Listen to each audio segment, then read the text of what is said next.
All right. Good afternoon, everyone. First, I want to thank Brian and the chairman for inviting us to present today. We're with the Lewis County IDA. Obviously, you know who I am. And with me today, we have Joe Lawrence. He is the board chairman for the IDA. And I really have to give a lot of credit to Joe for what we're presenting on today, smart growth through solar incentives. We've been working over the past couple of months in partnership with the county to really nail down solar, our goals and priorities for solar development in Lewis County. And Joe has really been pushing for what we've been working on for at least the past year. So I really have to give him a lot of credit for the work that we've done so far. So last month, you guys heard from Ryan and Cassie Buell on this countywide solar process. In June of this year, we got together with the county, Real Properties, our attorneys, Larry was in attendance, Soil and Water, to just sit down and figure out how are we going to tackle what I call this solar tsunami. The state obviously has implemented their initiatives to increase renewable energy in New York State, and these solar developments are coming in hot to Lewis County. So we really wanted to ensure that we were entering into a planned and thoughtful process, not just as the IDA, but as the county as a whole. So last month you heard from Ryan and Cassie about the resolution that you guys all passed to encourage towns to adopt solar and land use policies, and that is led by county planning. And then the second approach to this process is implementing a revised tax policy through the IDA. So that's essentially what we're going to be focusing on today. You were given, hopefully, our draft universal tax exemption policy in your packets, so you can refer to that for the items that we're discussing. So why are we talking about solar right now? Obviously, like I said, solar development is coming in hot into Lewis County, and they're looking for incentives. They're coming to the IDA for incentives. So we want to make sure that in our tax exemption policies, we are very thoughtful with the types of incentives that we are providing to these solar developers. There's over 2,800 acres of proposed development in Lewis County. So obviously that's a lot of acres that we really need to think about. Ag land has high economic value in our community and is our largest industry. Agriculture is our largest industry here in Lewis County. So what we want to do is we want to welcome renewable energy projects and the opportunities that it brings to our communities, but still protecting our largest industry, agriculture, at the same time. So by thinking about all of these things, in partnership with all county agencies and departments that have some role in solar developments in one shape or form, we want to make sure that we're smart, we're thoughtful, and that these solar developments are planned from our end. So a lot of what's been talked about here has been landowners' right to develop their land, and especially in the agricultural community, since open farmland is a convenient place to put solar, and what that has as an impact on our overall economy. It's a little hard to see this, but we put together an example calculation to look at the revenue generated off of an acre of land by supporting a dairy cow versus the revenue generated by solar. And it's about, with the prices we put in here, which are approximate for today, it's about a little over $6,000 an acre that's generated in revenue around the county. That's not just to the farmer, but that's what the money they spend to operate their farm and gets circulated in the community. Versus a solar project, which with the approximate pilots we're looking at now would be about $1,400 an acre, that would be potentially come into the community and circulated around the community, versus that $6,000 an acre. But what we have to recognize is that's the benefit to our economy as a whole. What we know about dairy farming is the margins are very slim and to negative in recent years. And the right side of the sheet shows that, if at this point, if a farm's lucky, they may be generating a couple $100 an acre in profit off of operating their farm. So what are their options for their land? They can operate the farm, which in the past few years, their profit per acre for operating the farm has run from a negative number to a positive number of $100 to $200. They could rent out their land.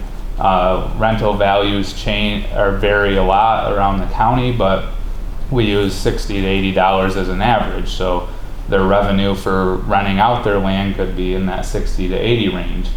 Or they could lease it out to solar, which could bring in revenue of $800 to $1,000 an acre, depending on how they negotiate a solar contract. So what we want to point out here is there's a real difference between what's best for the economy and, as a landowner, what would be the most income they could generate off of their land, because a solar development is a no-brainer in that case. But that in terms of what it does to the viability of agriculture in this community, it's that death by 1,000 cuts thing, right? It's the same reason we have zoning laws related to building houses on road frontage and taking out land out of agriculture, right? Because it may seem like, oh, it's just 5 acres here, it's just 10 acres here, but we lose that critical mass of agricultural land that makes us competitive, and that industry competitive here locally.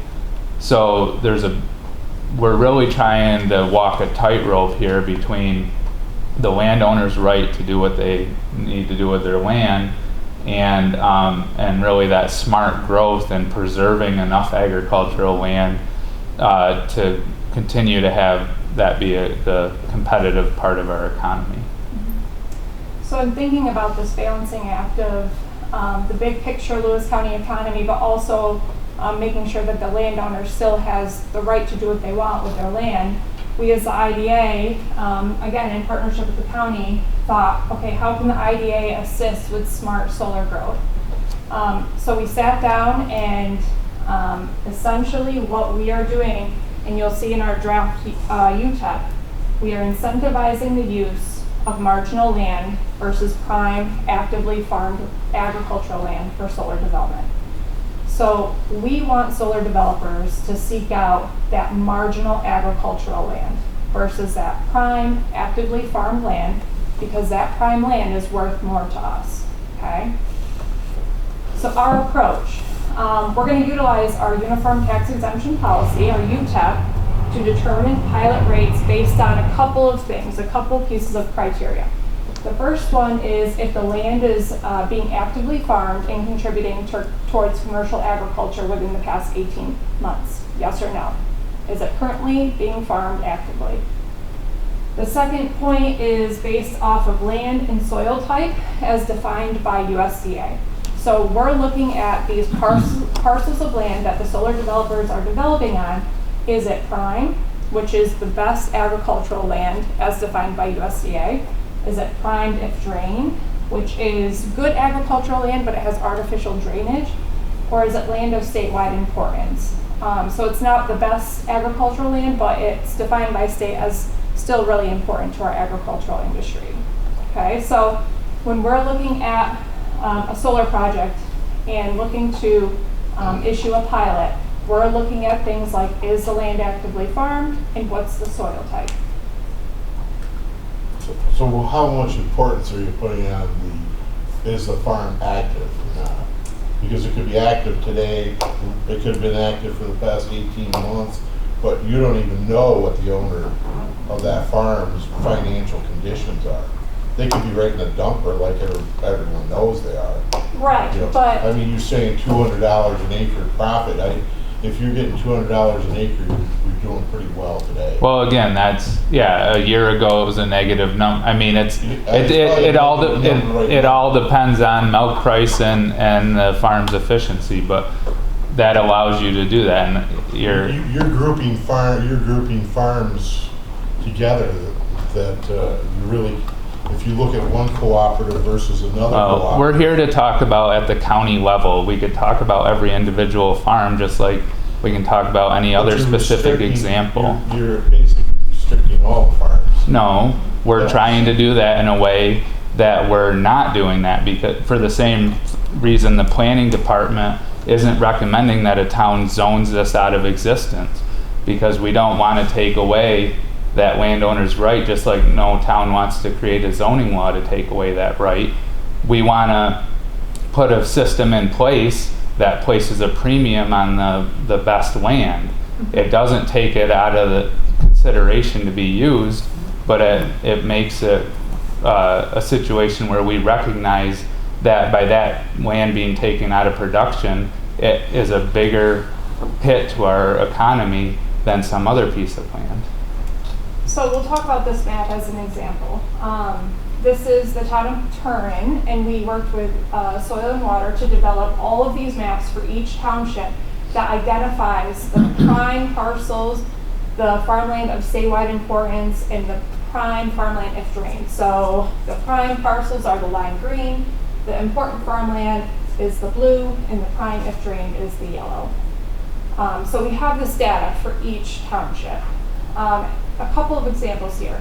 When we issue a pilot, each project is going to be taken on as a case-by-case basis because each situation is different.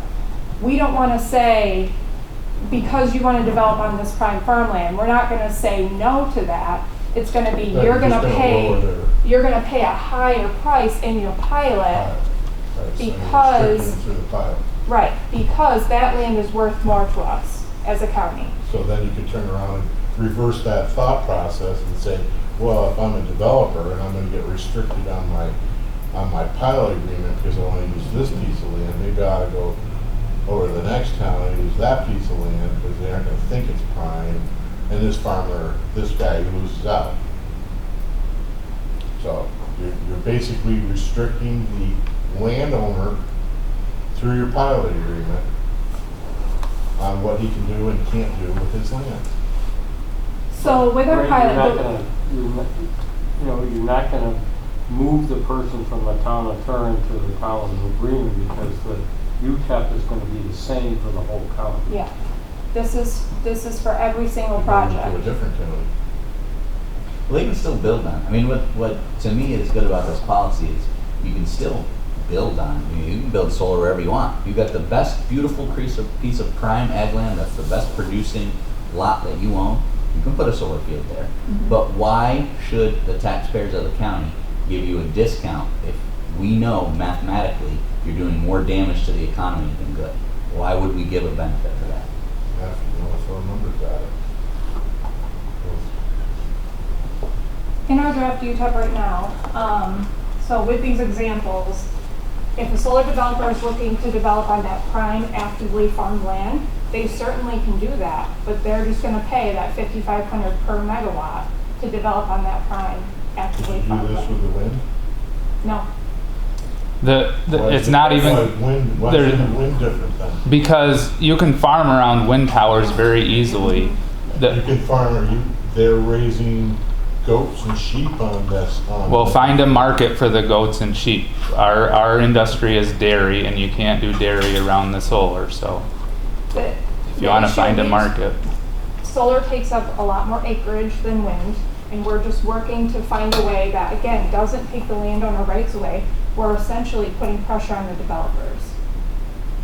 Okay, so example 2, say a developer wants to develop on that parcel that's neither defined as prime if drained, or important farmland, but it's still actively farmed. They will receive a more attractive incentive, so that pilot payment will go down because we want them to develop on those more marginal lands. Okay. So our intent as the IDA is to work in partnership with the county first and foremost to make sure that all agencies and departments who have anything to do with solar, we're on the same page. The solar developers know what their pilot is coming in. At the start of a project, they can lay out their entire budget. And with the planning process in place, encouraging municipalities to pass solar zoning laws, this will also help with that. We want to preserve agriculture in Lewis County, preserve our largest industry. And a little fun fact that Joe provided, 12% of our land in Lewis County is cropland. Only 12%. So we need to work to preserve that 12% in a very thoughtful and planned way that's not saying no to solar development. We want to encourage it, but we want to make sure that we're very thoughtful about it. We want to put pressure on the developers. Our best agricultural land is worth more to us as a county. The numbers show that. That calculator was created by Joe and the Tug Hill Commission, okay? It's worth more to us as an economy. We want the developers to think twice about pursuing prime ag land because it is easier for them to develop. Okay, it's closer to the electrical grids. And I will say on the state level, they're already trying to figure out how to work with local communities to figure out what are the prime and marginal lands. So the fact that we have these GIS maps already created, we're ahead of the curve. Okay, and lastly, we want to keep landowners' rights their rights. So if a developer still wants to develop on that prime agricultural piece of land, they can do that. They're just going to pay a higher price because, again, that piece of land is worth more to us. Any questions, comments? On the Turin, you indicated 4,800 acres. How many acres total in Turin, for instance? We would have to grab a chart Yeah. that says that, yeah. Nichelle we can Yeah. get you those numbers. Nichelle provided us with that information. Nichelle Swisher from Soil and Water, so we can get you that for each town. But you know, the bottom line is 12% of the total acreage in this county is used for crops, and that drives. You know, it's the biggest industry in our county, and it's supported by only 12% of our land. So if you think about it from that perspective, you know, there's a lot of forested land, and it obviously varies by township. There's a lot of forested land. There's a lot of other development that's happened. So trying to keep that what we have in agriculture now is what we're after. Sorry, go ahead. The 2,800 that was referred to in one of the early slides, that's current that the solar developers want? 2,800. That's current solar developers in the county talking. That's proposed development right now in Lewis County, over 2,800 acres. And if the town of Turin held to the 12% rule, there'd be 40,000 acres in the town of Turin. Well, Brittany sent me to the town of Diana, and there was 128 acres out of 90,000. So you know, we don't have much ag up there. I would just like to follow up too, because there's the thing with this is every example is going to be different, and to Greg's concerns, it's and the last slide Brittany had up, the flip side is you could save money in the pilot by going to marginal land, but you could have to spend more in transmission line to get it out to the power grid. So there may be a scenario where that prime land, even though the pilot rate is higher, is still the preferred location for the developer because it's cheaper for them to get onto the grid from that location. So that every single individual example is going to have those nuances to it, and we obviously can't get into every one of those. And no framework is going to be perfect on a county-wide scale because it's not going to be able to address every single nuance. But in the big picture, this gives us an ability to think about this, to make developers think about what they're doing, and to do that cost-benefit analysis of the cost of their pilot agreement versus the cost of their interconnect from a certain parcel of land. So what about you talk about the pilot, but what about the landowner rights in dealing with these solar companies? is there a baseline? Is there, can they ask for 2,000 an acre, for instance, and Yeah. get it? Well, we've been hearing deals in the range of 700 to 1,000 an acre. But every landowner, that's as a landowner, there's a couple things going on, right? We hope that they're getting legal advice. We held a couple meetings last winter that the planning department sponsored for landowners to come and get information from.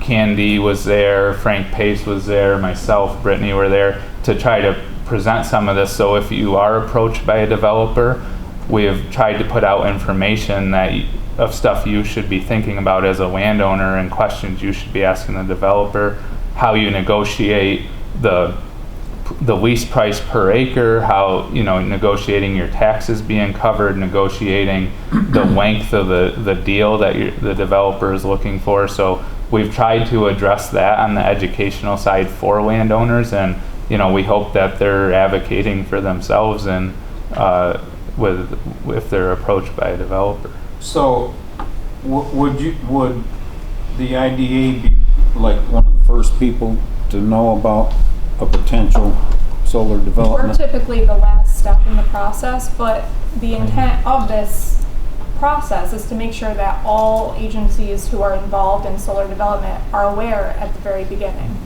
I was more concerned about the landowner than the agencies, to be honest with you. Yeah, no, Yeah. And I was hoping you'd be first and then you could reach out to the landowner, but it sounds like it's the opposite. Well, so with these maps that have been created by Soil and Water, DANK also created a layer that has potential solar development parcels in Lewis County.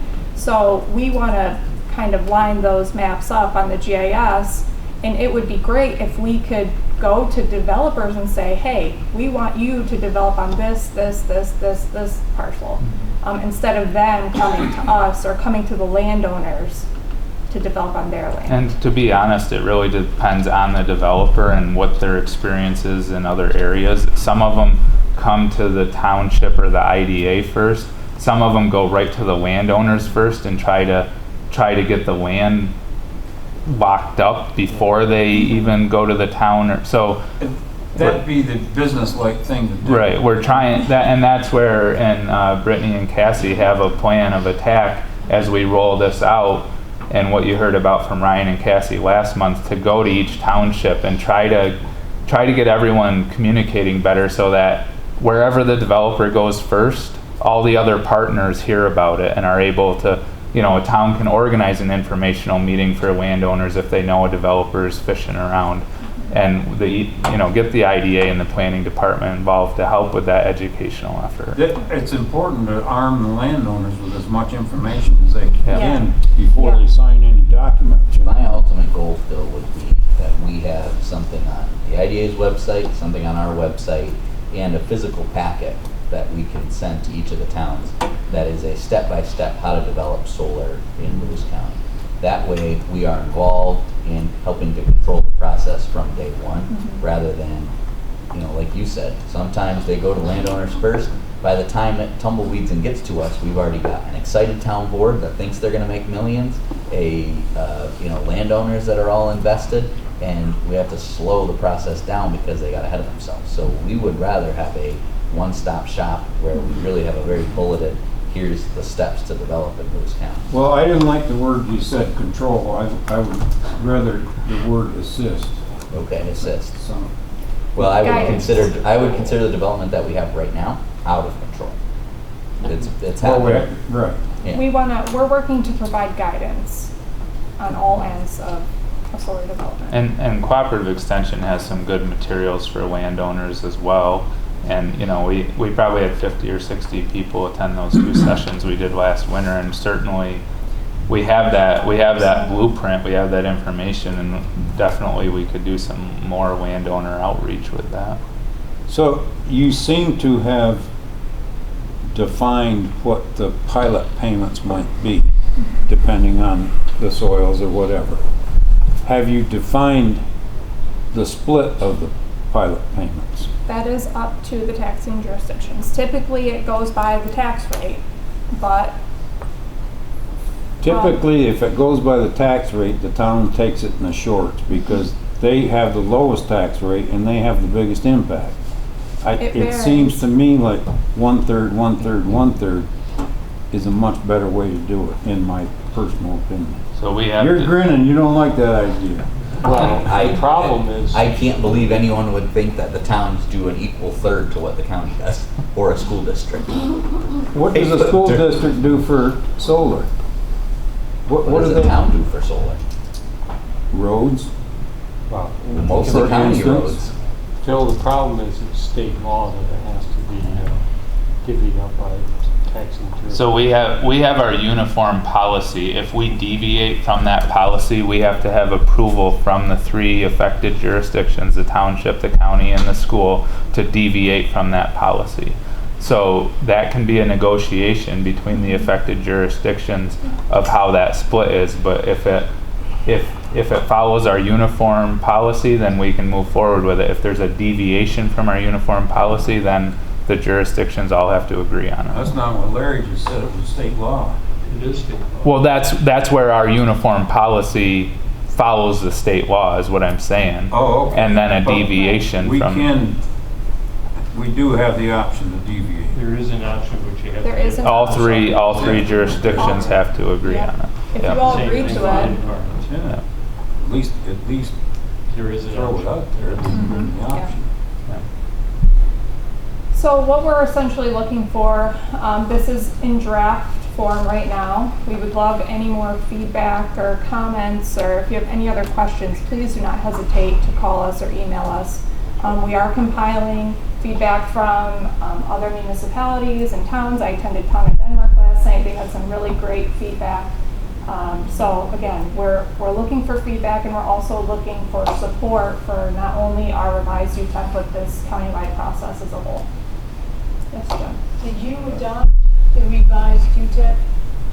We're in the draft form right now, We- so we have to send it out to all the municipalities to receive feedback. That occurred at our September meeting, so the plan is at our October meeting that we would review any feedback that we received and potentially move forward with adopting it based on the level of feedback and if there's any other changes needed. But it could be adopted as soon as our October meeting if we receive generally positive feedback. All right. Any other questions or comments? All right, thank you very much. Thank you. Thank you. Appreciate it.